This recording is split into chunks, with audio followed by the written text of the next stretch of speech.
Hey guys, alrighty. So, as we kind of talked about a couple days ago, we had the really nice rejection up there at 501.3. We came down, we had the, CPI reaction.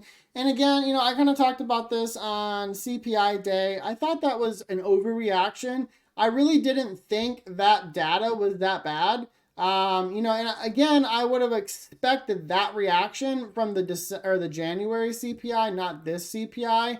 But that's just how it goes. Sometimes markets like to throw a little surprise at us, and it did that. But as you can see here, markets bought the dip. We are pushing right back up. So we recovered the whole loss and then some. So now we're all the way back up to a new all-time high record close here on SPY. We are not at all-time highs, but we are at a record close. Keep, a little distinction there. So this looks like a really nice, basically bull flag that just broke out to the upside. So that should provide a lot of potential. We kind of had a similar move back here and back here. So we're basically, in my opinion, kind of right here on this day. So we might consolidate, but then I do expect us to slowly just kind of trend to the upside here. So basically, 496.63 is now support. We continue to ride the EMAs. Anytime we're near the 20 EMA, that is the ultimate dip buying opportunity. Going over to futures here, same thing. So we put a new demand in at 49.73. So we now have a double demand support area at 49.60 to 49.73. Same thing, we closed over previous supply of 50.43, which puts us at a new record close. Upside potential, we're really looking at about 50.94 as our max. Here on SPY, we're looking at about 506.6. Tomorrow is PPI. This is a more forward-looking inflation data. This one could move the markets. PPI rather has been flat, completely flat, 0% the last 3 months. It's come in below forecast the last 3 months also. You saw what happened when we had an above forecast reading on CPI. Now, I don't think we get an above forecast reading because that would be like at least a 0.3% jump, which is huge. But I do think it's possible, just based on the data and just kind of how CPI data looks, that we could see a move over 0%. If we do, I do think we get a big reaction to the downside. But one thing that I think is important to note about a potential downside reaction is I do think it gets bought up. This kind of happens on unemployment rate sometimes, where we get a major drop to the downside only for it to get bought right back up. So, but with that being said, if we somehow get a negative PPI reading under 0%, we are going to be putting in probably a massive green day, and I would not be surprised to see our classic Friday squeeze. So, if you look at some of our Fridays lately, they have been very, most of them have been green. This one here on last Friday was only 0.5%, but we are putting in quite a few, green Fridays. So I do expect a potential continuation to the upside tomorrow. Now, looking at the Qs here, same thing. We got a new demand at 431.09. We're holding EMA support. However, the Qs and tech as a whole actually was the only red sector today. It certainly lagged behind.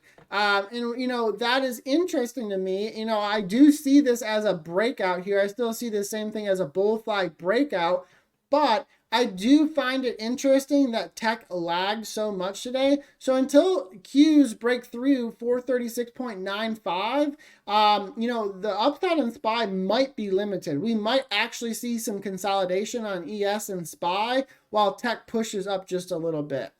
Going over to NQ, same thing here. We have a major after hours pump because of some semis that reported.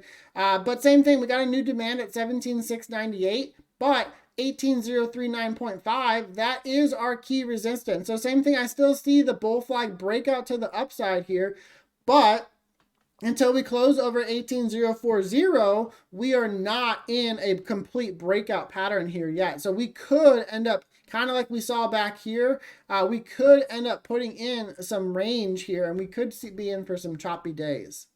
Looking at the VIX here, yesterday we had put in a new supply at 15.84. We came down. You know, one thing I find interesting is that we are holding daily 8 EMA support. We didn't completely crash down. I mean, VIX is only down 2% today, almost 3%. Most of that came after hours too. So, you know, we are coming lower, but we're not really making much headway to the downside. One thing too about this candle right here, we see this candle play out a lot, and a lot of time these candles result in a pop to the upside. Now, tomorrow is monthly options expiration. It is one of my least favorite days of the year to trade, or, you know, there's actually happens every month, and then there's quarterly also. I try to avoid those OPEX days. They are almost always a pain in the butt to trade, and they leave you unhappy. Be careful trading tomorrow. Expect a lot of volatility and a lot of movement. So looking at the dollar here, you know, we kind of had the same thing. We've had these pushes up, kind of flag, push up, we flag, we push up. We're kind of flagged, we pushed up, but now we're kind of actually getting a rejection. So here on the dollar, it looks like at 104.863 is our resistance, and it does look like we could come down to 104.018 demand and kind of consolidate here. Maybe something like we saw back in this area, which could lead to some sidewaysness in the market. Now, the one thing I will say is PPI tomorrow should certainly move the markets. So with the markets moving, I am curious to see where the dollar will end up. But with this, until we really are over 104.863, it's hard to imagine too much downside in the market. However, I also will say that, you know, again, over the last month, really January, you know, January started back month and a half, I guess now, you know, January started back down here. And you can see the dollar is on a massive move up since the beginning of the month. Really since December, January started, first day of the year, boom, popped, and we've been up. However, the market is also up. You know, that's not great technicals. We don't love to see that. So, you know, there's some big divergence happening there. Going over to the 10-year, we did put in a new supply at 4.318%. So we now have a double supply at 4.318 to 4.33%. This area is holding nicely. So really here, same thing, you know, we kind of looked like a bit of a bull flag where we could pop to the upside. But this 4.179% really is our kind of line in the sand. This used to be resistance, and now it is demand and support.